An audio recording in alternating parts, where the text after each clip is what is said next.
Yeah. Okay. Signing in. All right. Good. Okay. Hey, everybody. Hey. Hey there. You're all right? Hello. Hello. Hello. Hello there. Hello, hello, hello, hello, hello. We're dark. Why we're dark, I don't know. Okay, Karen, we can see you pretty well. I'm trying a new device. Good, because you've always been kind of, warbling in the past. You say I'm moving around. Yeah. Yeah. Yeah. Again, I'm trying something new and I've got earbuds in. I to hear on this device. Can you hear me? Yes, hear Yeah. you well. Can you hear us? In the right ear, the earbud on that one's working. My grandson's here. We're trying to make things work, something different. So just don't mind us. I'll try to put it on mute so that I'm not hearing talk. You go ahead and do. You're good. You're good. Where's your grandson? Let's see him. I'm gonna see. Oh, he wants to see the grandson. Okay, here's Jake. See if he. I am the grandson. Oh man, what a stud! Look at that stud. Right. Oh, he can't hear you, but I'll tell him that you said he was early. You tell him. No, What did he's- I tell him? What did I say? You said he was a stud. There you go.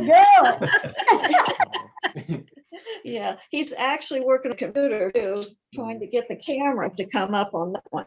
But Okay. if all Okay. else fails, we'll just go back to the telephone or the phone like I usually do. But I'm on a Kindle now. You're actually on a Kindle. Kendall? Yeah, I'm on. Well, I don't know if it's a Kindle. What is it called? It's a Kindle. Yeah. So that's where I'm at now. I'm just trying to play with devices since Jake's here to help me with it. Well, Okay. you say his name's Jake. Yeah, he comes every other weekend and he and his fiance are the ones that play games and we for each other. Okay. Well, you tell It's Jake kinda he's got nice. to get you fixed because Yeah. in the past it's always been kind of, in and out. Yeah. Right. So Yeah, he's far, been on the camera. yeah, yeah. your audio is coming in great Yeah. compared to the way Yeah. it's been in the past. Your audio is really good. Oh, well, that's good to hear. Unfortunately, for my hearing, I'm gonna have to use the earbuds to make myself hear you. Yeah, Okay. Okay. All right. that's all right. Let's not take it. I'm embarrassed to take this much time at all the meeting. Oh. Go ahead. Well, actually, we just want to see Jake. Yeah. Yeah, I just want to see Jake. All right, Jake. Thanks, Jake. Now, Jake, now we want to see Jake's girlfriend. He can't really hear you. Yeah. Well, where- Unfortunately, he can't hear you okay. because I've got the earbuds in. Is his girlfriend there? No, actually, she's under the weather today. That's why no. we took him to Skyline and then cook today. Okay. This is All the right. day I would be on with you. 'Cause our granddaughter just graduated from Flint State. And we got to see her. Yeah, Great. we got to see her graduation. Well, That's nice. great. That's great. Okay. Well, let's see. So we've got everybody on here. Let me see here. I think we do. I got an email from Shirley Ashburn. Now, the quote, the girls would probably be updated on Shirley, but not all of us are the girls. So I thought I would, and I don't think she has a problem with me reading this. She sent a little thing, it was cute. It said, kids today will never know the struggles of landing. And it showed a picture of somebody putting the arm of a record player on the 33 RPM record. That was good. But then let's see, where is it? Where is it? Okay, where in the heck is, I don't know, Tom. well, she did give me, I don't know, maybe I'm not going to read this to you. Oh, there it is. So she says, hi, Tom and Jane Ann, I sent you a reply to your message. So if you recall a couple weeks ago, one of you told us that she was under the weather. And so I just said, hey, I heard on the last call that you were under the weather. We hope, Janie and I hope you're getting better and you'll be back with us soon. So she says, since then, I've undergone several injections. And then she says, yay roids, whatever that is, and radio frequency ablations, yay propofol. I'm scheduled for back surgery a week from today, Jeez. and then soon start preparing for next year's Triple Crown, whatever the heck that, I guess she's talking about the horse racing, I guess. Yeah.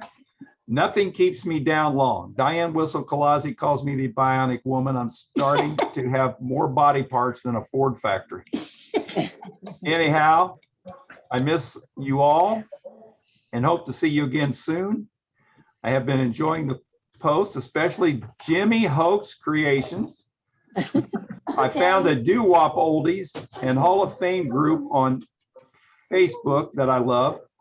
And so where's Judy? Judy, you'll have to get her to share that with you because I know you're a doo-wop fan. Reminds me of all those Friday and Saturday night parties with Tommy's Records and the Tack Club. My thoughts and prayers are especially with Jane, and Diane these past few days. Here's to ripping those masks off, but be careful, everyone, Shirley. So I thought that was a nice message. Mhm. Yeah. Jane, you had that celebration of life for Dave, and thank you for the pictures, but I don't know if anybody else got any pictures, but that was really cool. Could you tell us a little bit how that went? Yeah, I posted them on Facebook for whoever is on Facebook and to the girls. Yeah. Jane knows that I'm not on Facebook. That's why she always has to go to the extra trouble to send me stuff. So, well, I had Dave's 3 sons and a daughter-in-law and 2 grandsons, 6 and 8 here since Tuesday morning.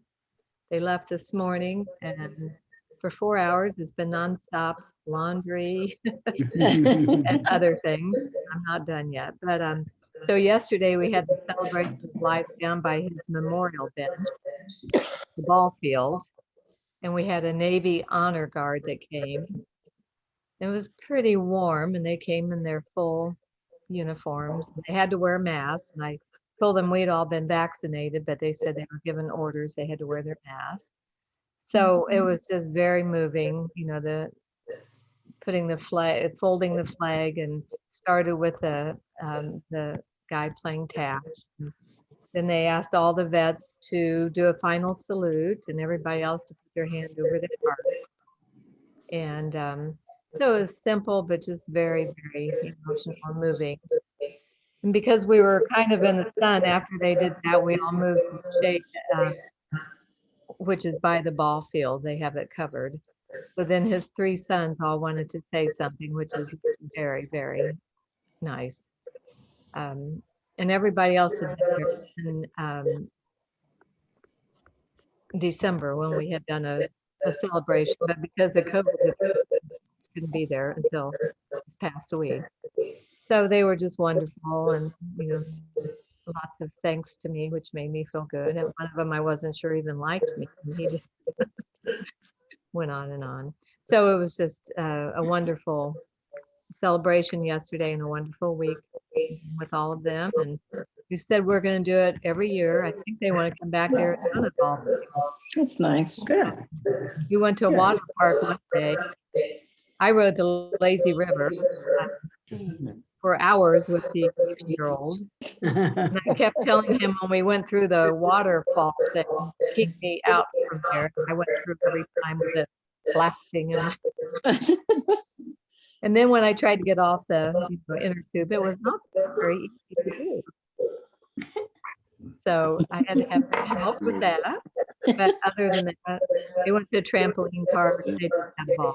So hopefully they'll be back next year. Okay. Hey, Jane, Uh-huh. do you know if you also have your phone on or a different audio? Yeah. Oh my goodness. Yeah. You know, they've been, can you hear me? Now we Yes. can. Yeah. Now we can. Yeah. Okay. I could hear everything. Well, Well, we could hear it, but you were getting Well, a, it's still there. You're getting any background. Yeah. Yeah, it's a background How do I, noise. they've been using my computer a lot, so I don't know. What would I change? There's loud, mute. That's mute. You can't hear me now. Yes, we Yeah, can. we Leave it on can. mute. Can Leave you that hear on. me when I mute? Yes. But I can't hear you. Oh, So I'll finish talking and I'll turn it back on so I can hear all of you, but it was wonderful.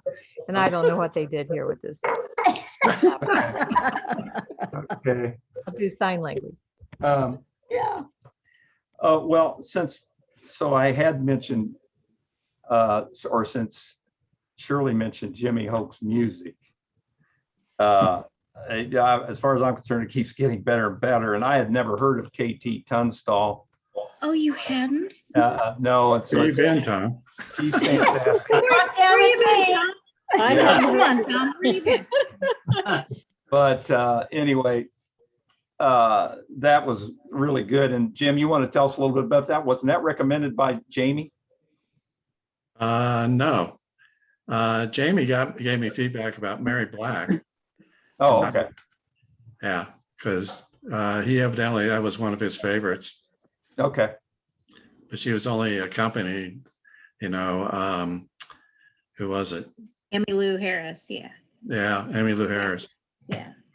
Yeah, so, yeah. Yeah. But anyway, She's Scottish, Mary Black, No, she's Irish. Irish. yeah. This means you still can't understand her. Right. So, Jim, so when you went out there, so we first, I forget now, how did we find Daryl's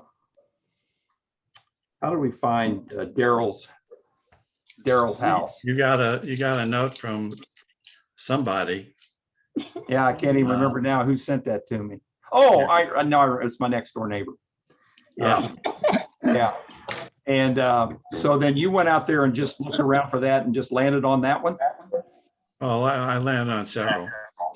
And of course, it was interesting to see also that the first one, when we did that thing with ZZ Top, that house was in the United States, probably looked like Tennessee or someplace, but then this one was over in London. It was in London. So Yeah, he has a sounds house like- in London. Yeah, so it sounds like Daryl did all right for himself. Yeah, he did. Yeah. That was a pretty old one too. That was like 2011. Okay. So I Okay, don't even know if he's still doing those. yeah. And I will admit, she did sound a lot like Bonnie Raitt. Yeah. Yeah, Hmm. yeah. Well, she's on my list too. Yeah. Let's see. Now, I also thank you, Betsy, for sending that along for the Bo Van Pelt interview. Yeah. Now, a number of you may have hesitated even watching that because, okay, first of all, and you know what, I'm not a golfer. That doesn't interest me. Secondly, it's about sports. That doesn't interest me. I'm telling you, this interview is fantastic. And it really has nothing to do with golf. It has really nothing to do with sports. It has to do with it's all about life lessons. Yeah. And he talks about, growing up in Richmond and certainly the influence Bob had on his life and all the other things along the way, a lot about his family, everything. I mean, it is really, really an excellent interview. And I'm not sure, I haven't had the time to go in and do research on those two guys that host this thing. What their real purpose is. They talked a lot about entrepreneurship.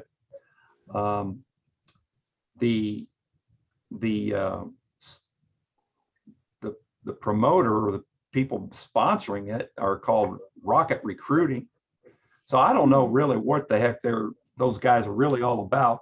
I don't know that they necessarily always have sports people on to interview, but it just so happened that they knew about Bo. But anyway, I would highly recommend that you guys watch it. It was really excellent. And it would be good for young people definitely for young people. He talked a lot about helping young people. So Anyway, and then did you guys, I apologize for sending you Rick Jordan's thing. And I thought I had the letters from the people copied, but then when I went out and tested it, it was blank. So that's why you got a second one. You may have gotten a second one thinking it was the exact same thing. Actually, it wasn't exactly the same thing. It was, I was able to finally copy the letters that he got from the people that are giving him this honor. So Which that's is the really deal cool. about Rick. So, and then, Tom, did you have something? Where is that? Okay. Let's see, David Harold, Sure. tell us about your,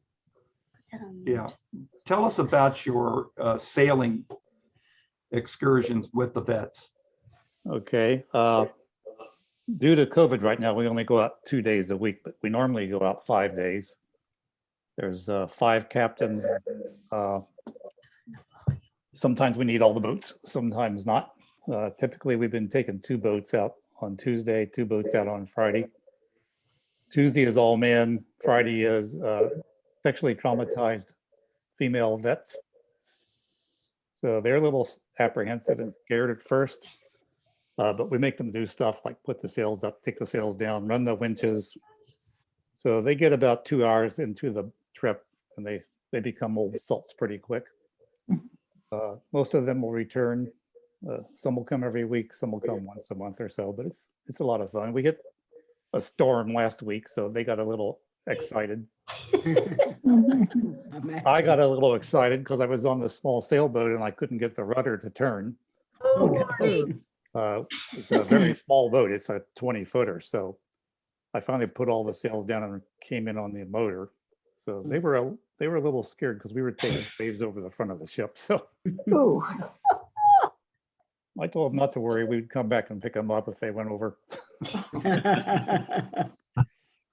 But it's a good group, and it was started by a psychiatrist from the vet hospital, I guess about 8 years ago, and I volunteered to be a first mate for a while, but then he called me a couple months ago and said, I need another captain. So presently getting certified by the state of South Carolina to take the boat out. It's a nice benefit for me too.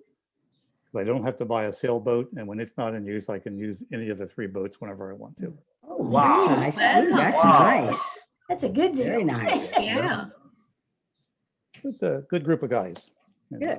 Now, the vets, are they just naval? No, they're mostly due to living in Charleston. They're mostly Navy and Air Force. Very few Army guys. There's 2 big naval bases here, and there's a big Coast Guard base and a big Air Force base. So Okay. the Army guys would have to come down from Fort Jackson. I think they're scared of water anyway.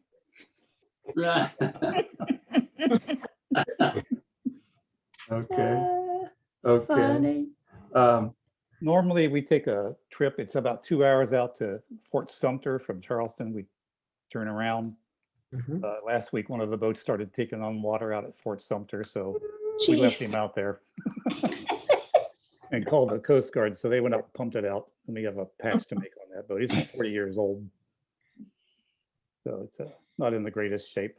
You hardly ever take the big boat out. It's 45 foot, 60 Ooh, foot across, Nice. double keels. But Mhm. we only take that out when we have a big group of vets. Normally, 3 or 4 vets come. That's about it. Huh, Nice. interesting. So I'm guessing, David, it's therapeutic in some fashion for the vets. Not at first. Okay. But by the time it's over, they're pretty calm and they're all excited about getting on top of the boat and flaking the sails down and all that stuff. And we give Oh, them good. stuff to do. We used to give them a winch to run. So That's it keeps them busy, keeps them occupied. Normally it's very calm in the Charleston Harbor and it's very peaceful. Okay. And there's a psychiatrist on board. So I can give Okay. you- Okay. I can give you- Okay. in fact, I use him sometimes. Okay. Now, how do you get the word out to the vets?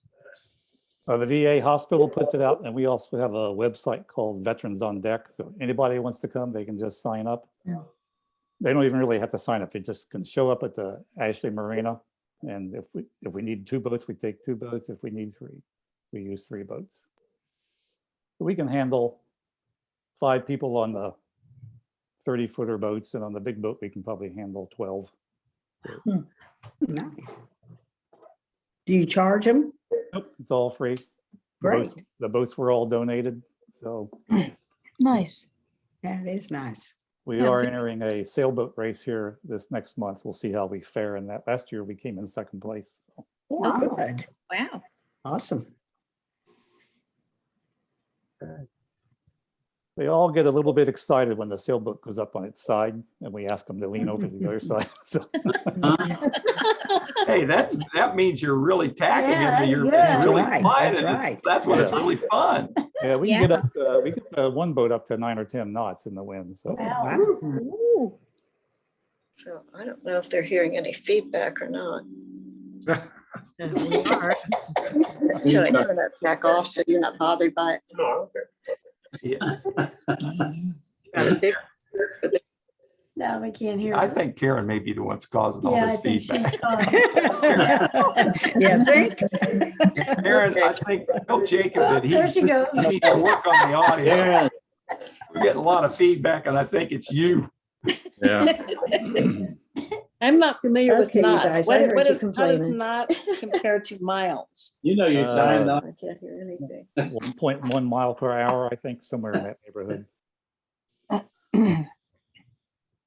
Yeah, 10 knots would be pretty darn fast. Yeah, that's Yeah. pretty. Mhm. We were trucking. They get So I excited should have turned it off over here. and higher kept this if we on. break See away. if they started complaining about the feedback.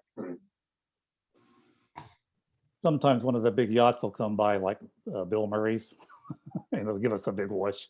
So Bill Murray has a yacht down there? yeah, Really? Really? yeah, he's the nicest guy. He rode out with us once, rode back, so he's a Oh, nice guy. good. Yeah. Wow. That's neat.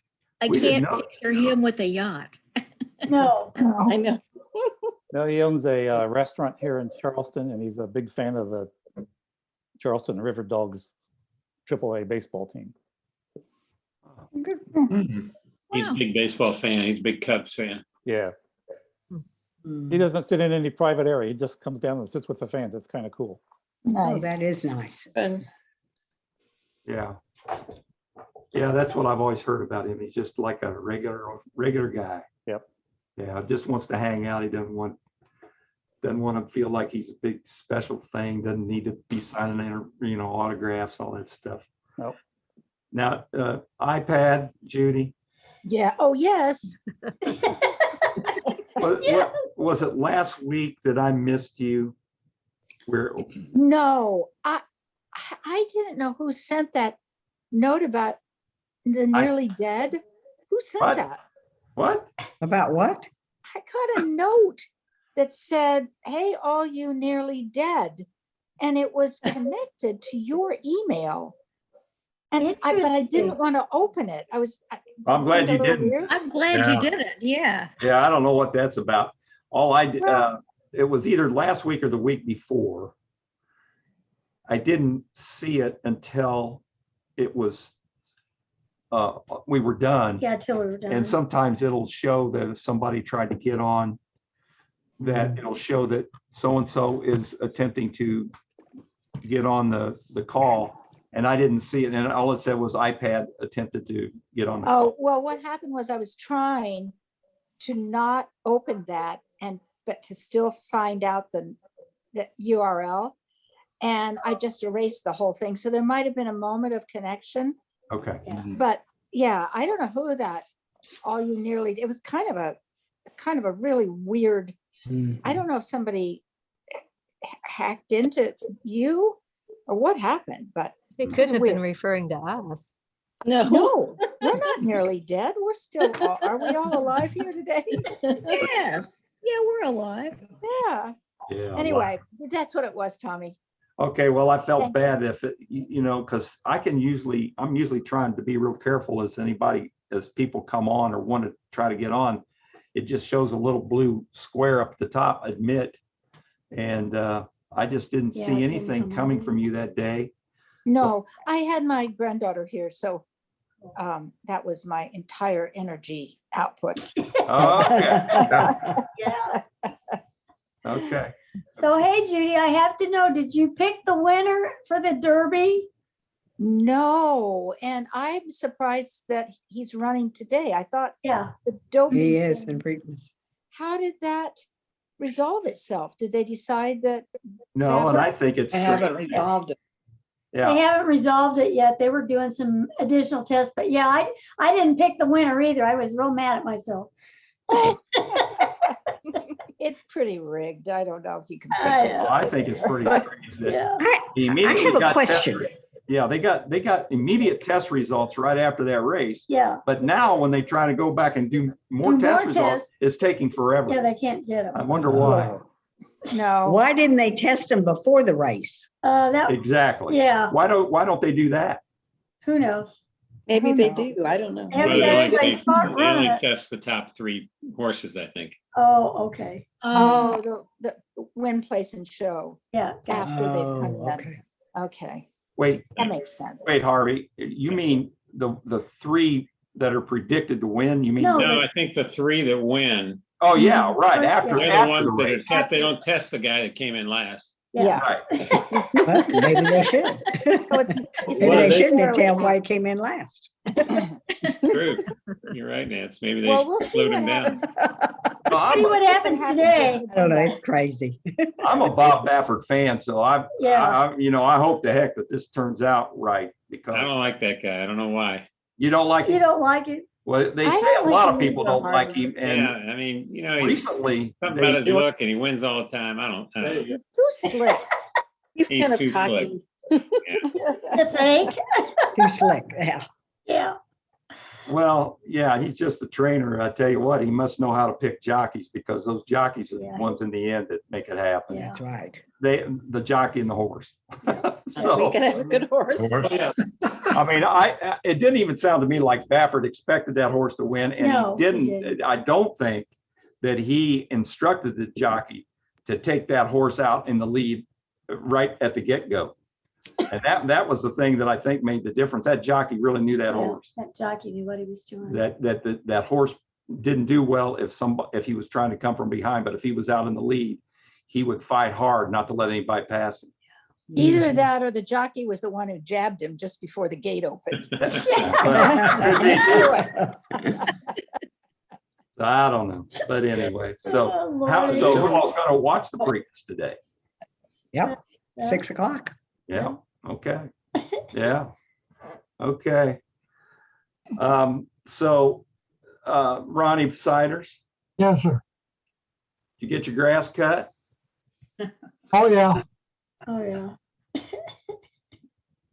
Did it take I you all paid the week? price with the power that comes out of it, but I got it cut. Okay, here comes Bob Van Here Pelt. he comes. Must have been watching golf. Yeah, Bo didn't make a cut, so. Yeah, No, but almost made it. almost. While he's coming on, I was really shocked about Diane's son. Does anyone know, had he been ill? Oh, yeah, Yeah. so Yeah. Yeah, that's a background.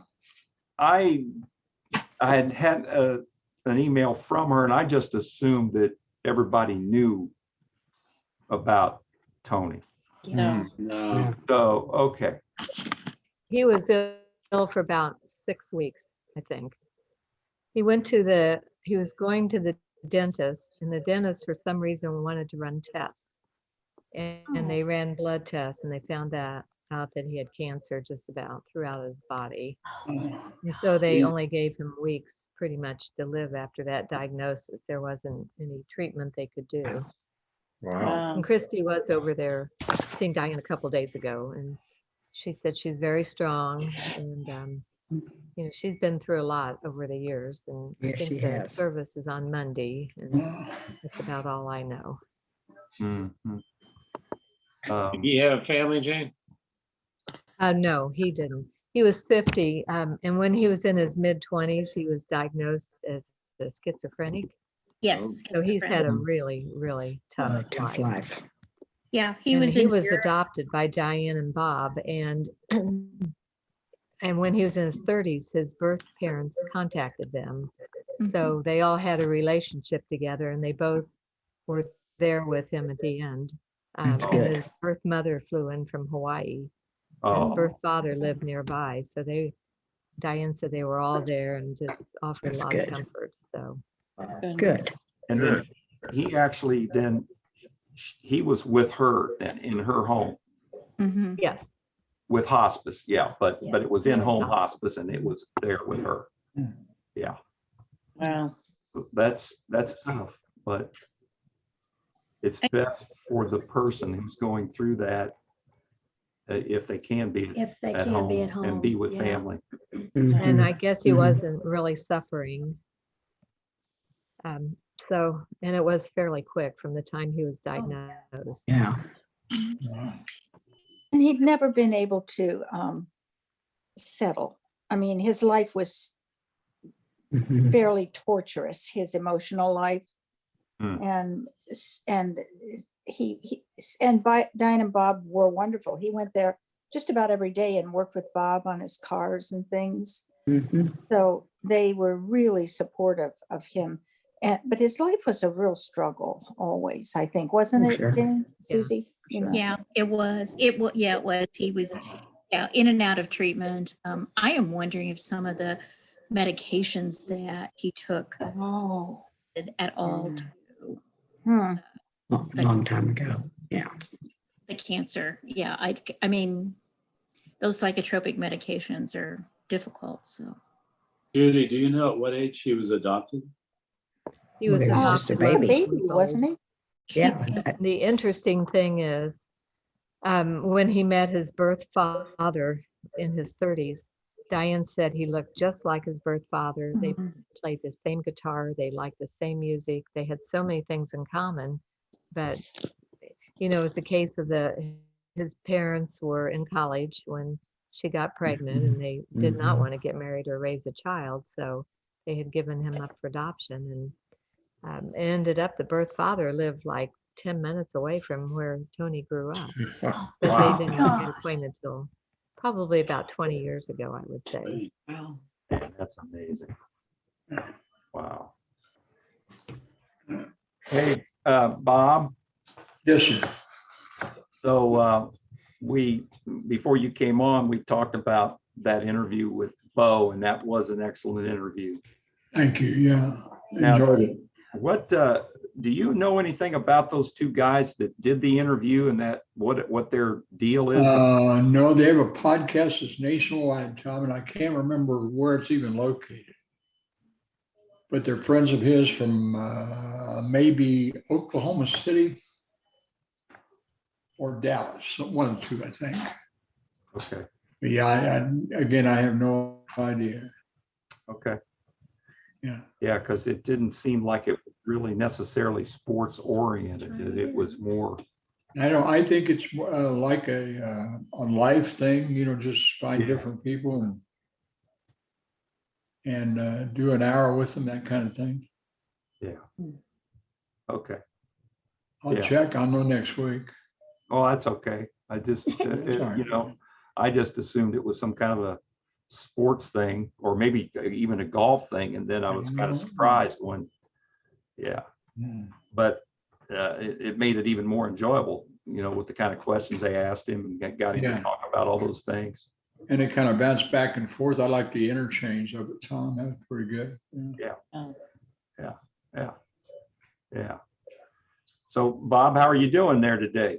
Oh, I'm doing okay, Tom. I don't know if you guys got my email this morning or some of you did, I know, but proud grandfather today, my grandson, Blake Andrew Yearling, graduated cum laude from Wabash University. Wonderful.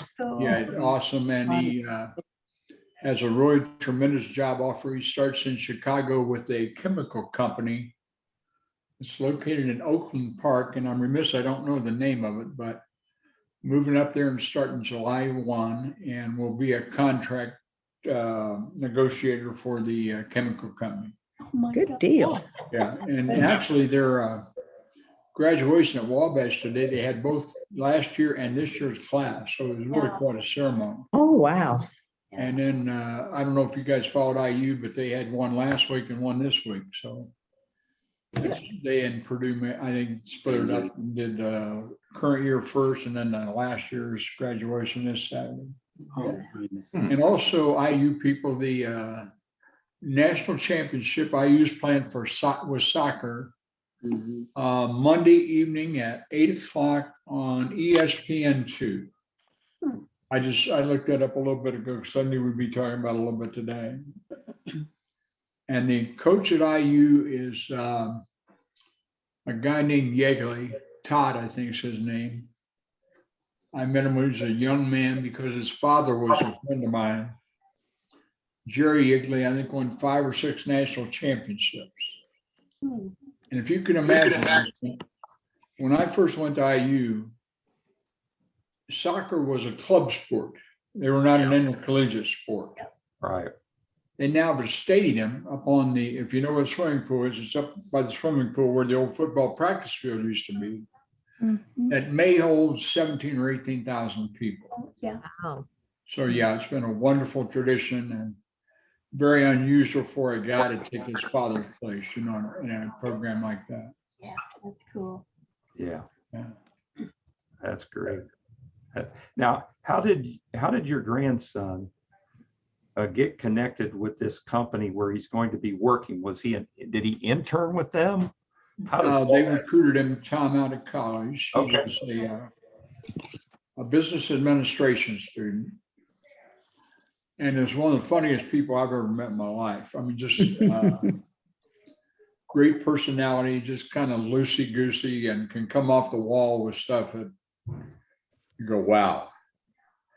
But good family. My other grandson, Jackson, was the oldest one, was an honor student with Kelly Business School at IUPUI. And then my third one's down at IU as a freshman this year. So Okay, yeah, fun. I mean, that's great. yeah, no, Well, that's great. That's great. So, hey, Kinder, Yeah. or should I say Kinder and Scattergood? Okay, Mr. Kinder, to you, It's Tom. true. okay. So how are things up there in Wisconsin? Warmer. Warmer is a good answer. Is it up to Yeah. 50 yet? It's 50s and 60s mostly, and normal, the 30-year mean is around 65, and we've only been there a few times, so Yeah. it's been consistently 10 to 20 degrees below normal. Oh, wow. But yeah, I never believed that stuff about if you lived in the far north, that 50 degrees, hey, t-shirt time, man. What are you talking about? Yeah, yeah. But I think there is some truth to that. Actually, I hate to admit it, but so yeah, yesterday I was in the set. Almost 70, yeah. So you almost felt like you could jump in the water out here. Probably the water out here is 30 degrees. Yeah. so- It blows off the lake. It's you look at the temp online, you go, no way, man. And I assume that's part of the reason, but Dave probably knows more about that being out on ships and cold water and breeze and all. But, yeah, so I'm looking forward to the late June in Richmond. I'm assuming it'll be warmer than that. Yeah, let's hope Hopefully, so. Yeah, hopefully. I was checking the calendar right before we got on it. We're 6 weeks out from the luncheon. Okay. Yeah. So when we get to be 4 weeks out, I'll send out another request for people to let me know if they plan to attend. So then they'll be able to get in touch with Kristen, Frank Alder's daughter, and let her know, and I'll just keep her updated, as I learn. But, I think we're going to end up with probably about 30 people. Good. Good. That's good. Yeah. Yeah. And we hope we can get Bob Van Pelt there. We'll That'd be nice. make an honest effort, yeah. We don't want any of that dishonest effort stuff. Yeah. Tom, I just kind of going all over the place as far as my strength and stuff, as I mentioned before. It's just kind of a day-to-day thing right now, in terms of okay, I'm strong, okay, I'm not strong. And Yeah. that kind of thing, like a yo-yo, the old yo-yo twirl. Yep. Up and down, I But know. it's part of the life of being 75 years old. So. Yeah. Been a hell of a ride, I'll tell you that. Yeah. Yeah, Scott Porter, some of you know, came out the other day and we were playing gin here at the table. And by the way, I'm ahead 3-1 now. And we were trying to calculate how many games of gin we've played in our lives. Oh my gosh. And we figured out that that's undeterminable. But Probably. we always say when we get together, if we'd have written it all down Yeah. and tried to sell it as a nonfiction book, they would say you got to be lying. And that would be true for Scott and I both, because we've done a lot of amazing things. And it's funny, it's been a different arena all the time. I mean, just quickly, you guys, I've had a little spurt with the football, and that's okay. But I really love basketball almost as well as I liked football. One of my professors when I was a young guy in college, and I thought it would be a real easy class, was a guy named Branch McCracken, who was a wonderful basketball coach at IU and had a Oh, yeah, I guess so. a group called the Hurricane Hoosiers. That's right. Well, some of us were talking about Branch's class the other day because everybody was raving about Bob Knight, da-da-da, and Woodson and all that stuff. And I remember actually I kept a notebook that was a red, like a little, notebook with a wire on the end of it, like y'all had in school. And I had all my notes in there. Well, for some reason or another, throughout my life, I kept that doggone notebook wherever I was and wherever I lived and so on and so forth. So when Bo was growing up, I coached basketball with a guy that Tom and Betsy know named Avis Stewart. And Avis and I saw that there were going to be a group of kids coming up through Richmond Community Schools that were pretty talented. And ironically, it happened to be Bo's class. High school coach was a good friend of mine named George Griffith, lived right down the street down here. So George said, I want our program to be built with only Richmond people. Oh. I don't want to be an AAU club that comes in with guys from Indianapolis and Cincinnati and tries to win the world championship when you're 10 years old. So a lady in my office named Mary Clark and I decided that we would do that. We met with George several times, Avis several times, a guy named Rick Wolfenbarger, who some of you may know has been involved with athletics back to St. Andrew's School years ago. We started building a program that was the kind of program that George Griffith wanted to have. We ran his offenses, we ran his defenses. We were around some people, again, that Tom and Betsy know, named Del Harris, Rick Majerus, Earlham College people that, along the way we'd come in touch with. And then Rick was at Ball State. A guy named Steve Yoder, coached at Wisconsin, was a Ball State guy. A guy named John Williams, who just mentioned last week, got the Big 12 commissioner job. So all these resource people, we'd steal a little piece of something from them. Well, as these kids developed, when we were 13 or 14 years old, we finished second in the state of Indiana. So we had an opportunity to go to the National AAU Championship in Lawrence, Kansas. And we got on our Kessler Sporting Goods, little cotton uniforms and, that kind of stuff, with a little bit of warm-ups and that kind of thing. But we go into the gym at Lawrence, Kansas, where the University of Kansas plays, and we start seeing these teams come in for the opening ceremony. And they are from LA, Chicago, New York, and they are dressed to the nines. Our little guys were there pretty wild-eyed and going, God, do we really have to play those guys? Well, as luck would have it, we are in pool play, which you have to do, 3 or 4 games in pool play. We don't win our pool, so we go into the loser's bracket. We come all the way back through the loser's bracket and wind up finishing 8th in the country out of, I don't know how many teams were there, but a bunch. So we got an idea that these guys are going to be pretty good. Well, as they come forward, Then Richmond becomes a force in high school. And we wind up winning the state in 1993, the only state championship we've had since, I don't know, 53 or something, when Wayne Van Sickle was here. So that's part of this story. In college, my scholarship was room, board, books, and tuition, and $15 a month for laundry is what they called it back. Wow. So do athletes get paid? We got paid when we were in college. So I figured out even back then that $15 a month wasn't going to do what I needed to do socially. So I began to hang out in a place called the Indiana Union Pool Room. Oh, yeah. And I made a great friend who was a 3-cushion billiard player, actually a national champion. You can look him up, named Cy Boone, Cyrus Boone. Gosh. And then down by Nick's bar, there was also a pool room called the Pocket, upstairs from the Pocket, from Nick's. Yep. Yeah.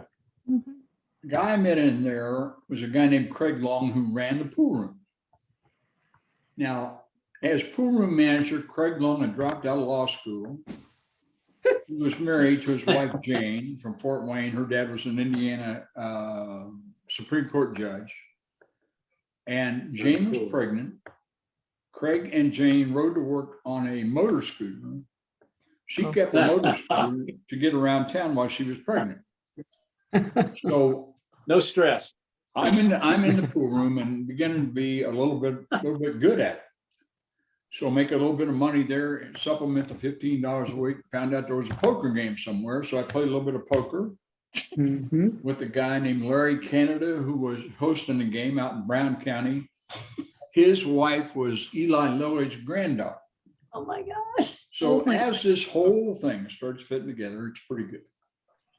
Now, I am getting ready to go to work at Belden. I filled out my application with a gal named Lucy Cooper. Some of you may know, a very striking black-haired Italian lady, just wonderful personality and that kind of stuff. Her little bitty boss was a guy named Donald Platt. Well, Donald Platt had a wonderful, wonderful family. Again, he was married to a dark-haired Italian lady, and that's why Lucy wound up being a secretary. So I'm getting ready to go to work at Belden. I get a call at my house. Hey, Bob, this is Craig Long. I'm in Canada. Craig, how you been? Jane, catch up on the kids and all that kind of stuff. I was actually working for the recreation department for a guy named Don McBride at the time. Yeah. So I had told Don I'm leaving. I'm going to go to Belden. I'm out of here, getting ready to start.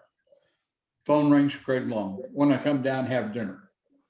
Well, God, it'd be great to see you. Is your wife coming? Yeah, she's coming. And let me catch you up. I've been running this fishing lake in Red Lake, Ontario, this fishing resort. And in the summer we fish, and you got to fly in by airplane. And in the winter we have a ice rink, and that's mostly local kids that come in on boats or fly in or whatever. And we're starving to death. But 2 of my customers at the fishing resort are from Dayton, Ohio, and it's a guy named Harold Ulmer, who's a Westinghouse engineer, and he is married to Colonel Sanders' niece, Bay, is her name.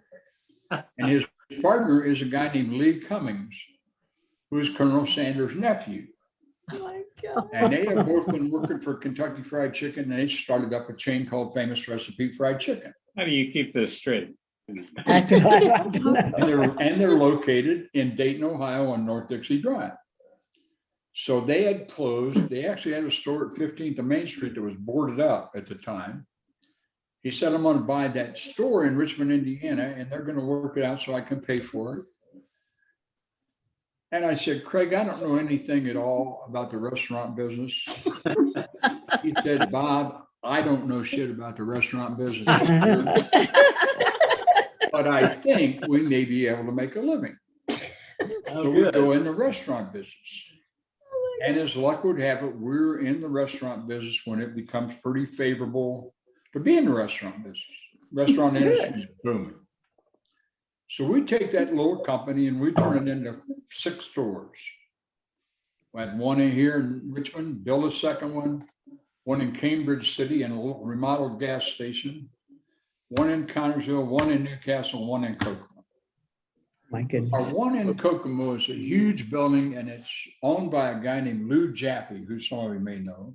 Lou Jaffe is a build-to-suit landlord who built restaurants for anybody. If you were dumb enough to be in the restaurant business, he'd build you a restaurant as long as you paid your rent. And he was Vic Bartlemy's son-in-law. Married to Diana Bartlemy, who's still a great friend down in Hilton Head. So we go 10 years in that business.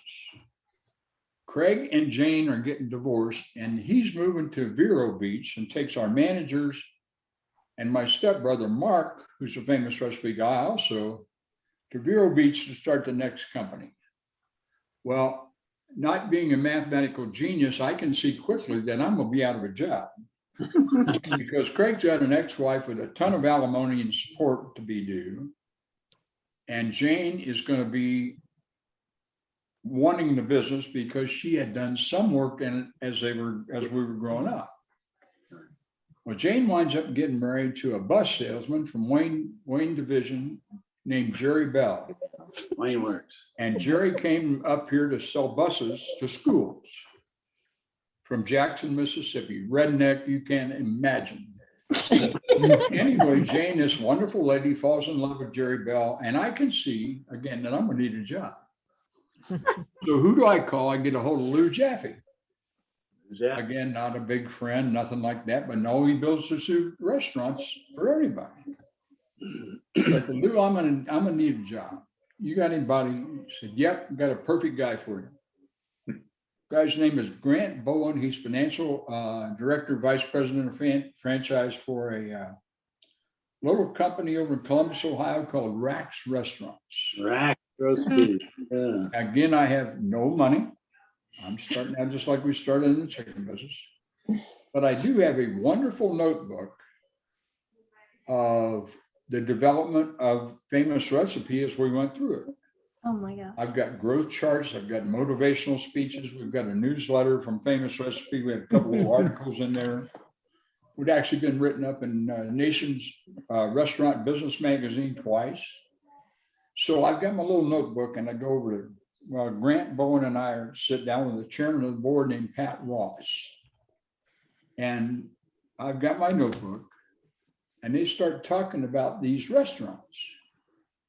Well, Lou had built these restaurants for a guy named Tom Meisner out of Muncie, who was a Wendy's guy, and decided that the Wendy's brand thing would be a great co-brand to develop in these little towns in Indiana. Well, Lou Jaffe had invested over $900,000 to build land, building, and equipment for these 2 restaurants. Tom Meisner went belly up before they opened. So Rax Restaurants comes in and they operate the restaurants. And here comes this dumbass from Richmond, Indiana. Hey guys, I'd like to buy these from you. So I did. And able to, again, turn them into a decent business. One time we had 200 employees. Oh my gosh. In 4 stores, our payroll was about $1.2 million or $1.3 million. That was as large as we ever got. But our average unit volume, our AUV, was Tom Porter knows, not many of the rest of you would know, but our AUV was much higher than a typical Rax restaurant. Well, 28 years later, I sold those restaurant locations to Arby's after Rax had gone belly up twice. And I was still hanging on by a thread, but that's kind of a quick one about the improbable life of Bob Van Pelt. And it's been amazing. It really has. That's fantastic. Hey, that is great. I'm sorry, I didn't mean to take up 10 minutes, but I just. Oh, no, it was a great story. It's a wonderful story, Bob. The same thing, God, I just love to find out things like. Bob, that's my memory, especially for names, unbelievable. Exactly, exactly. Well, along the way, you know, and I've mentioned to you before, I have this steel trap memory for trivia that doesn't count. But I was around a guy named Michael Vance with Famous Recipe. And we were at Disney World in Orlando for a national convention. Michael Vance came into this meeting and he said, okay, I'm going to have you for a half a day for 2 days. So he began to unravel business principles and things that had happened to him along the way and things that he had carried forward that counted. He said, okay, guys, in your lifetime, you're going to have 3 or 4 moments that will change your whole life for the rest of your life. So you have to be prepared to meet them. Because a lot of people never know they happen. A lot of people have those life-changing moments. Now think about this for a second. A lot of people have those life-changing moments and they get away. So they stay where they're at, do what they've done, and their life is unfulfilled because it's been not as eventful as it might have been had they gone ahead and taken that step, that life-changing step. It's true. In my life along the way, I just told you about the 3 or 4 people that I met that changed my life for the rest of me. And I talk about young people like that. Another one of Mike Vance's principles was when you walk, and if you have young people in your life, you tell them this, okay, because it counts. When you walk by a mirror or you see your reflection in a piece of glass or in an automobile or wherever you're at, and you see your own face, look yourself straight in the eye and say quietly, only one me. Now think about that one for a moment. The premise of that is if you lined up everybody in the world back to back, belly to belly, male, female, black, white, yellow, green, whatever, there's still on one Tom Porter. So as Tom Porter goes forward tomorrow, and Tom Porter's done this with his life, he knows that there's only one you. I've been blessed to talk in my life to young people along the way. I had a call yesterday from a young man that's going to go to college and play football. I want to spend some time with you on the phone, on Zoom, or whatever we can do. I want to come and visit you, but I want to talk about your life because you've impacted my life because of my parents and grandparents. Cool. So Michael Vance, again, one of those guys, unlikely that you would ever meet Michael Vance in your life. Now, Michael Vance used to have some stuff on the internet, on YouTube and stuff. Another principle he had was when you train people, put the smart with the slightly less smart. Put the smart with the slightly less smart. Don't ever put the smart with a dumb. Because if you put the smart with the dumb, you're bringing the quality of your whole organization and your organizational thinking down. And you'll be mediocre before you even know it happened. Think about that one for a minute. It just goes on and on and on. And again, those goofy little notebooks and legal pads. When I closed my office, which was in the World Life building, some of you may know that building down on East Main Street, for 27 or 28 years, I had a stack of legal pads that was in boxes of stuff like this that I had done with business. Notes from every Monday morning managers meeting that I ever had. Goodness. Documentation of the business life and the business development. Why? Because I learned that from Michael Vance. Porter and I were kidding the other day. I went to, I don't know, a lot of you may be familiar with this group, but a group out of Dallas, Texas called Success Management Institute. Still alive and still going well. But SMI used to have road shows. And they had Tom Landry, had a guy named Ira Hayes, who was from NCR in Dayton, Cavett Robert, who was from IBM maybe. They had this group of guys who went around and did seminars around the country that were all day on Saturday or all day on a Friday or whatever. I was invited by Scott Porter to go to some of those seminars. Again, those yellow notebooks, scribble along, snatch this idea, that idea, and make that a principle to live by. It's been unbelievable, guys. It's just been incredible. That's cool. That's cool. Now, I like the one where you're talking about looking into the mirror. Reminded me About what, Tom? looking into the mirror. No, yeah. Well, again, I'm not bragging. I hope you guys understand that, but I have probably, I'm gonna say 20 to 25 high school and college students that I talk to weekly on Facebook or on an email. Some of them are a group of girls golfers at IU East of all things. Ran into him through a guy named Billy Mullins, who works for Edward D. Jones. Billy and his wife Susan are partners with Edward Jones. But Billy's grandpa was a guy named Moon Mullins, who was fire chief at one time in Richmond. Oh, yeah. His dad was Mike Mullins, a union plumber. Brother named Jeff Mullins, still a union plumber, a golf family. Betty Coleman, David Coleman, Jack Warfield. There's probably 15 cousins in that group. I get involved with the IU East golf team because of Bill Mullins. And because I know a couple people that run there. I run into a wonderful pre-med candidate named Brianna Nowak. Brianna's from a little town in Wisconsin. She winds up at IU East because of Reed Hospital and because of being close to Ball Memorial Hospital. So Brianna becomes an All-American, and we chat and we talk about putting and hitting the golf ball, and we talk about the things we're talking about today. She winds up making the dean list, graduates magna cum laude. She's at IU Med in Ball State now, working on her doctorate, becoming a medical doctor. Following her, a gal named Joe Wisecup. And Joe is a friend from a little town over near Springfield, Ohio. She's a big, strong athlete, wonderful personality, laughs like a comedian when she laughs. Joe's been the medalist for IU East probably 5 or 6 times this year.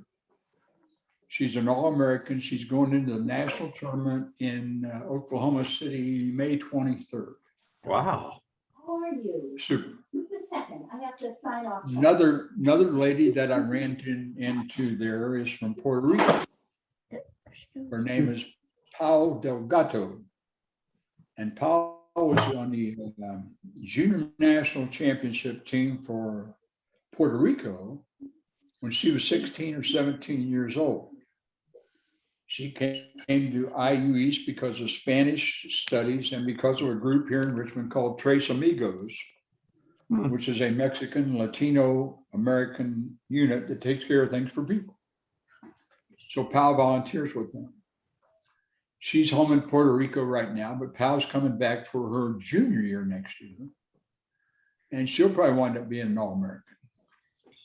Joe Wisecup, and Bo and I's first tee program, there's 3 kids up at IU East playing women's golf that came through the first tee program and wound up as college athletes at IU East. So Joe Wisecup and Billy Mullins are going to Oklahoma City. And I said casually to Bill one day, I said, hey, while you're going to Oklahoma City, you really should go visit Karsten Creek, which is a golf course that was built by Karsten Solheim and his family, the people that started Ping Manufacturing, if you know the name Ping in golf. Yeah. Oh, yeah. And they've supported Oklahoma State University and Mike Holder, who's the now retired athletic director, since he started with the program. Mike was the second coach that Oklahoma State ever had, and he was there when Bo was there. Oh my God. So Bill said, we can do that. I said, okay, let me see if I can make arrangement for you to have somebody to visit with when you're there. I get a hold of a guy named Alan Bratton, who's the men's golf coach there, playing for national championship next week. And Greg Robertson is one of Bo's old roommates, and he's now the women's coach there. And I said, hey, you guys, you're going to be around. I got some people coming want to see Carson Creek. Well, hopefully we're going to be in the national tournament like he is. I said, okay, what do we do next? So, well, we'll have the pros meet them, show them around, and take them to Eskimo Joe's, which is one of the most famous college bars in the country, for lunch or for dinner. I'm sorry. So that all falls into place. And that's coming up, like I said, on the 23rd.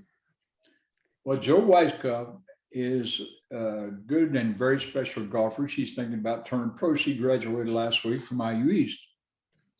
So Bill and I are talking, and I said, Bill, you know, I've watched her for a couple of years now, and I think she may have the talent to be on the Symetra Tour, which is a feeder tour for the LPGA golf tour, and maybe even the LPGA. Wow. And I said, you know, through golf, I had run into a guy, again, helping a young lady from National Trail High School of all places, named McKenna Jones, who's now a scholarship athlete at University of Cincinnati and is playing for a lady from Richmond, Indiana named Janet Boley Carl, who's a golfer here and then golfed at University of Alabama. So I run in through this family to a guy named Tim Lambert, who is her golf teacher down at Shaker Run Golf Course in Middletown, Ohio. And Shaker Run was built by Armco Steel as part of an 800-acre complex that Armco Steel owned at one time. A championship golf course where Michelle Wie, a name you might know, made her LPGA Tour debut. It was in Middletown, Ohio. Tim Lambert is a guy who's a golf instructor. I watched Tim Lambert work with his son, Bryce Lambert, who's one of the kids I was talking about that I talk to all the time. McKenna Jones, a little gal from Greenville, Ohio, named Kenna. Got a last name escapes me now, but she's El-Ray signed with IU East, the full scholarship. As this thing unwinds, I say to Joe Weiskopf and her mother, Deanna, I have a friend in Middletown, Ohio that I met through God knows how many things, that has a professional lady that he's trained since she was in 8th grade named Marissa Sten, S-T-E-E-N, on the LPGA Tour. And maybe Tim would be kind enough to come down, or have Joe come down, or else come here, play golf, look at her golf swing, talk to her about her attitudes, evaluate, you know, personality assessment, that kind of thing, and be able to determine whether or not she's going to be a candidate to play professional golf and be able to buy groceries. Yeah. Well, if you can do that, we'd love to do that. Get a hold of Tim Lambert after national tournament. That's the first place they're heading, is down there. When Bo Van Pelt turned golf, I knew, again, God, I hate to keep rambling, guys, but it goes on and on and on. I knew that I wasn't going to be able to afford what needed to happen for Bo to go out and play golf for 4 or 5 years and find out whether or not he's going to be good enough to be a professional. So Ron Cross, who's a guy some of you may know, an attorney here in town and a brilliant guy, Mensa candidate, you know, Mensa student and all that kind of stuff at Duke. Yeah. And then went to IU or Indiana University for law school and has been in Richmond as community schools, Wayne County, city of Richmond, Ron and I are having a beer at a place called Smiles.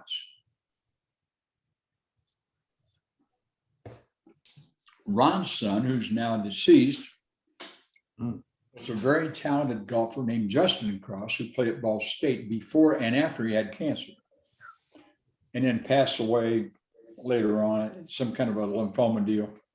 Leukemia. We've got a placemat out, a piece of paper turned over as a placemat, talking about how this might work in a limited liability company. Ron had put together a series of limited liability companies that Scott Porter, myself, and several other people were involved in. One of them was a Holiday Inn Holidome out on the east side of Richmond that used to be across the street that where the Bruno restaurant was, we moved that across the street to the other place, which is now Quality Inn. We had a baseball team here, a non-affiliated A-club baseball team called the Richmond Roosters. That was a partnership that Ron put together. So we've got this out talking about how this partnership might be constructed. 10 shares, okay? 10 shares. $5,000 a piece, okay? $5,000 a piece. 5 years. 5 years, because if you're going to find out if somebody can be a professional athlete, you don't want to give them 1 year. You want to give them a time period where they can find out whether or not. Well, what if it doesn't work? Well, then let's have an option to renew with the partnership for 5 years. Okay. So we did that on this, like I said, on a placemat. We've got all this scribbled out. We go to Ron's office, put it in a word processor the following week. We've got a prospectus for investors that we kick out along with that. Bo and his wife get $50,000 of income free outside the partnership. And beyond that, it's a 60-40 split. Any endorsements that Bo and his family get is golf money. We don't have anything to do with that. It's not prize money. We want prize money only. God, I hate to ramble, guys, but Oh, no, this is good. anyway, this partnership goes on and on and on. Well, we have developed that, and Ron has been very generous. You know, Ron could be charging people for it, but Ron sends it to anybody that we talk about that may have a need for it. So get back to Joe Wisecup, the gal from IU East. Mom and Dad, do you want to try it? Well, we think we want to, and she wants to. We want to go to Tim Lambert, see if she's accessible. If that works out, are you going to do you have a budget put together? No, we have no idea. So we've worked a little bit on the budget, what it might be, and so it's still about the same number, about 50 grand a year. Huh, interesting. Well, here's the prospectus. Ron Cross, still got it in your word processor? Yep. Would you mind giving a copy to these folks if they need it? I'll get it printed out for them. They can pick it up whenever they want. So again, as all of this takes place, you got, as you go through that and you talk about all these people that come into your life and you go, that may be a name I want to remember someday. It is absolutely crazy. Yeah. It is Well, amazing. here's the deal. Here's one for you. So I'm over at my business partner's house this morning. She went up to Chicago to pick up her son, bring him back down.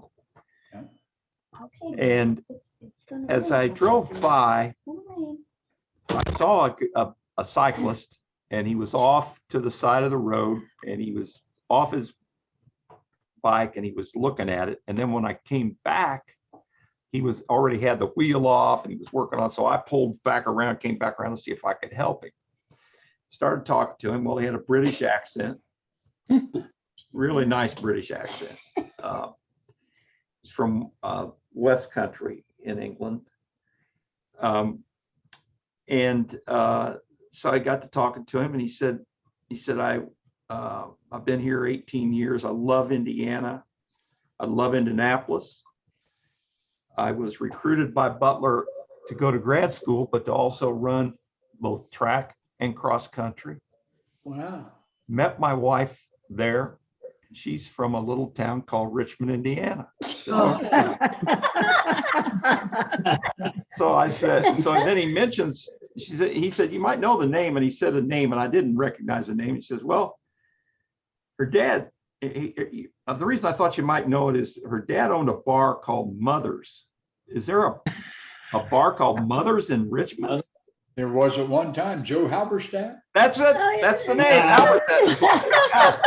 I said, well, Oh, my word. that's one name that but I told him, I says, you know, I'm going to be talking to a guy today. He knows everything. He knows everybody. And he sure as hell's going His to wife's name Jody. I don't know. I don't know. He Didn't get that far. I'll tell you what, he was a little bit worried. I said, well, you got a phone? I mean, can you call her? He says, well, I can call her, but he says, I don't really want to call her. She won't be too happy with me. And I said, well, hey, can I help you? And he says, well, just then some guy in a truck came by and he said he'd throw the stuff in the truck and take him to work on with because he had tools. And then, so I go up to turn around and the truck goes by and it's not, the guy isn't with him. But then by that time he got his tire fixed, but That was hilarious. it's a small world. What a small world. Quick story about Mother's Bar and Joe Halberstam. Mother's Bar is on Northeast Street, down the street from Connie's, yeah, down the street, down in the old. I think all the cool bars must have been on Northeast Street. Yeah. The old railroad district is where it is. Uh-huh. Big spot, wonderful history involved. Joe Halberstadt buys the place, loves music, and he turns it into a place for musicians to come for jam sessions. Oh my gosh. Jazz, rock and roll, whatever you want to play there. And then he has bands that come in from Dayton and Indianapolis and Cincinnati on the weekends. And Joe has probably a 10-year run. He has two beautiful kids. Jody is one of them, and Jody's still a runner. She runs in marathons and stuff. And then the other gal is down south, and she's also a marathon runner. She had a Facebook post the other day. But they're beautiful children. Joe and his wife separated or divorced. And Joe then, you know, because of what he was doing business-wise, just was kind of a floating around and that kind of stuff. He takes up a hobby of photography and is a photographer and has a studio over in New Paris, Ohio. And it's one of the, if any of you guys on Facebook like him, because he photographs birds. Oh my gosh. Yeah. And has some wonderful pictures of eagles, yellow-chested, whatever they're called, and red robins and stuff like that. He sells them all over the world to different people and is somewhat renowned. He's had an exhibit here, I know, and maybe in Indianapolis and Cincinnati. But Joe Halberstadt, and I can't remember what it's called, but he does very little human photography anymore at all because he's been able to develop this wildlife thing. He and a guy named Jim Shigaris, who some of you may know, his dad was a human here in town. They both do wildlife photography now that they're closer to retirement. But amazing, Tom, how that is. Remember what Bo said, don't you?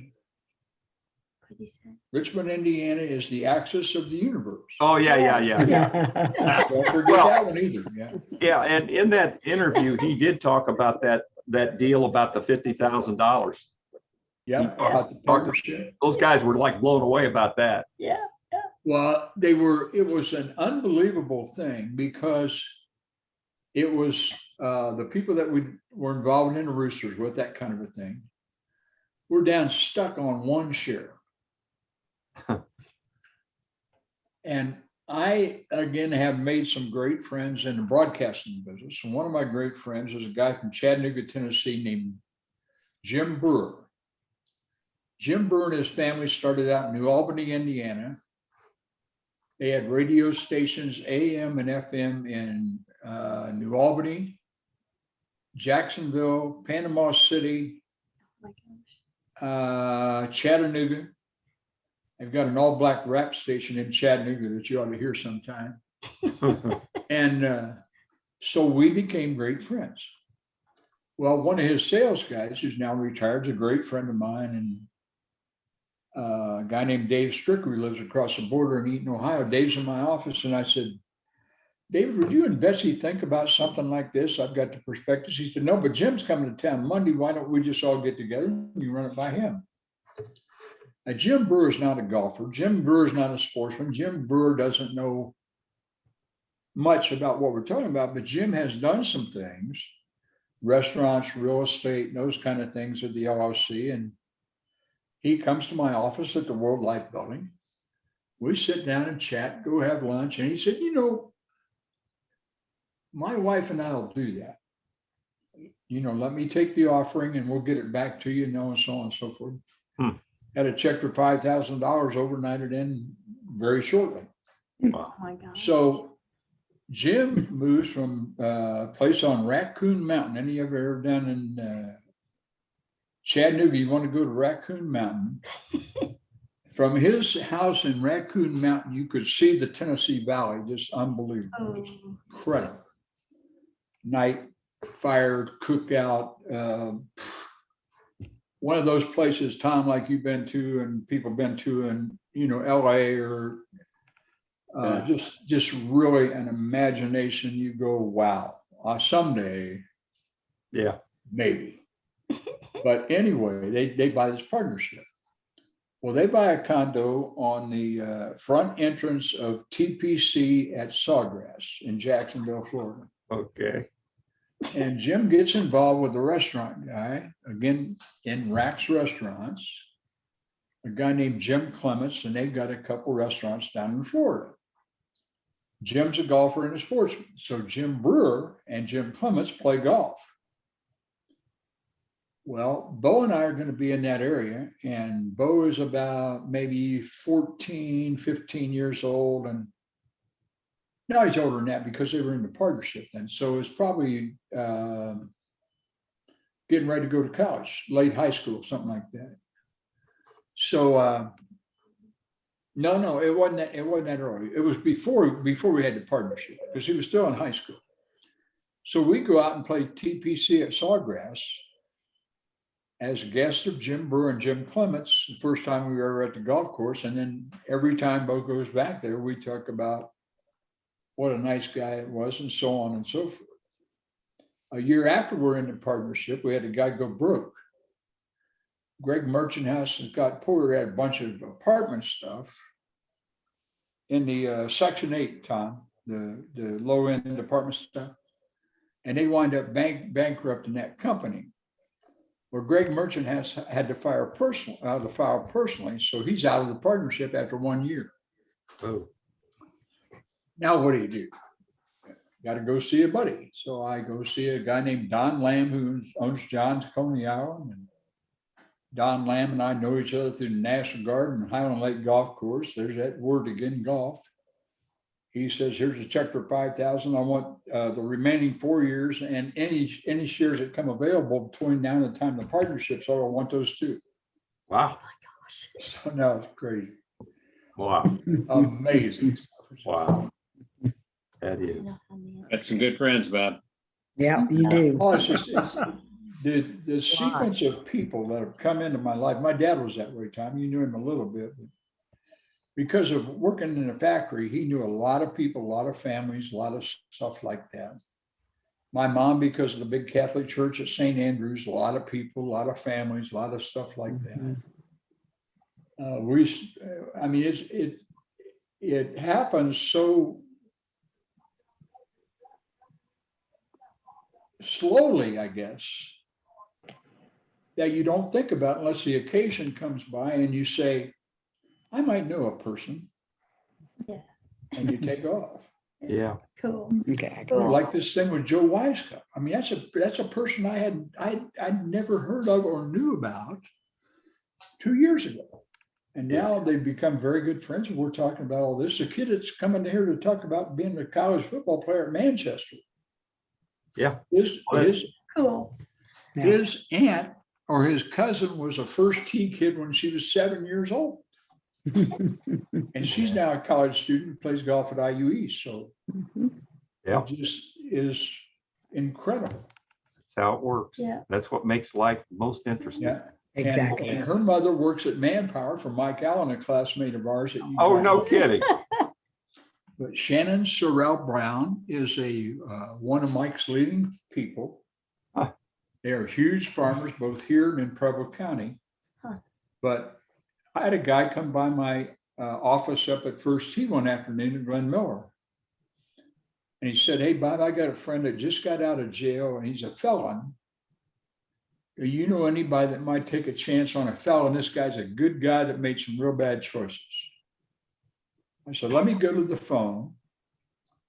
I called Shannon Brown, whose little daughter and 2 or 3 of her buddies are in First Tee.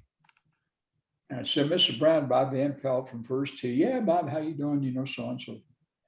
I got a guy in front of me named Caleb Snyder, who's got a friend who came out of jail, who is a convicted felon. Do you guys have anything at all where a person who's a convicted felon, I have no idea what his charges were, but a convicted felon might have a shot of getting a job? Yes, I do. Send him by on the appointed time. I don't remember how many days out it was, but it was pretty quickly. She sends the guy to see JJ Cornett, who is Roger Cornett, that you guys know from being in Richmond, being mayor of Richmond. His son and his other son have a place called Qualtronics. They hired the guy on the spot because of the sequence that he went through to try to get his life turned around. And as far as I know today, he's still out there. That's So, cool. you know, it's just That's good. Good crazy story. stuff. Well, before we, Bob, this has been great. Yes. Really. Well, again, I apologize. Oh, it was I'll fantastic. take my mouth next. You're a wonderful storyteller. Yeah, you are. Now, Nancy, Love those stories. yeah, before we go, I want to know how you're doing. I'm doing much better. Okay. Good. And I won't be on for the next 2 Saturdays Uh-oh. because I'm going to Colorado Right. next Oh, is that Saturday it? with a That's group right. for 10 days. Well, And I'm have gonna go. fun. Okay, Have I hope fun. you don't, I hope you don't get snowed on. You may. I hope not either. But I no, bet the weather might. looks fabulous. probably It will, a really little looks bit. great. Yeah, you might. Yeah. And so, Nancy, do you know a family named Dills here in town? Dill, sure. Dills. RMD Dills. Insurance, Robbins Matherly Dills. Uh-uh. Their daughter Jenny is out there with her husband, and God, they've got a place Out where? Oh, Colorado. yeah. Oh, I only know a couple people. I'm going on Are just you a tour right trip. outside of Denver? Hmm? Is that where you're gonna be? We're flying into Denver and we're getting on a bus and going from place to place around the whole state of Colorado Oh, my for 10 God. days. Yeah. That's Yeah, unbelievable. it's good. We're going to do 3 train rides. Cool. And Yep. it really sounds amazing. So Now, I'll tell you all when I Nancy- get back. Tell us Nancy, all when one you get back. question, one question before you go. Is it a smoking tour? No. Smoking? Yes. No. Marijuana's I legal gave in that up a long Colorado. time ago. Okay. I don't think that's. Marijuana's legal. I think But Bob we was, do drink. I think Bob may have been referring to Mary Jane. He was Well, that's talking what I about was- the Oh, different. oh, you're right. That's what I was referring to. Because it's a tour about Sure, smoking. we could probably come across a little bit. Yeah. So one of the guys, I want to leave you because Bob kind of brought this up when he was talking about looking in the mirror. So we used to always go down and see my mom down in Florida, and she was quite a card.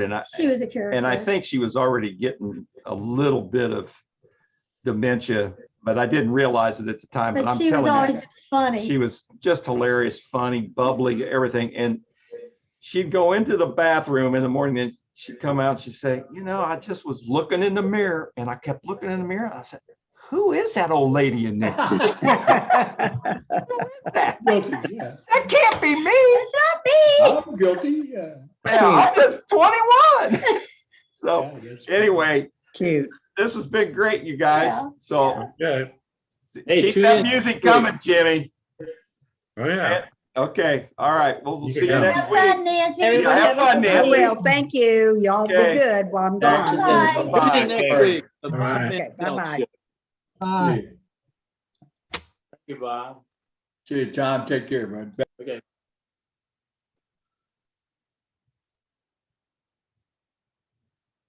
Everybody going?